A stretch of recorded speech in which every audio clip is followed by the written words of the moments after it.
ಇದು main water heater. ಇದು water heater ಮತ್ತು ಇದು ಮನೆ ಹೀಟರು.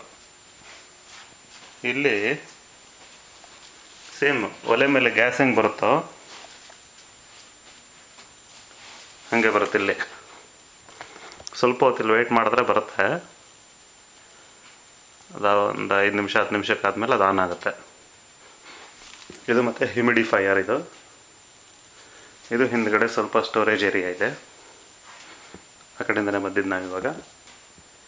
ಈ ಕೆಳಗಡೆ ಬಾಕ್ಸ್ಗಳು, ಮೇಲ್ಗಡೆ ಸ್ಟೋರೇಜೆಲ್ಲ ಇಟ್ಕೊಳ್ಳೋಕ್ಕೆ. ಇದು ಹಳೆ ಓನರು ಪೇಂಟ್ಗಳು ಎಲ್ಲ ಹಾಗೆ ಇಟ್ಟಿದ್ದಾರೆ. ಯಾವ ರೂಮಲ್ಲಿ ಏನೇನು ಥರ ಪೇಂಟ್ ಹಾಕಿದ್ರು ಅದೆಲ್ಲ.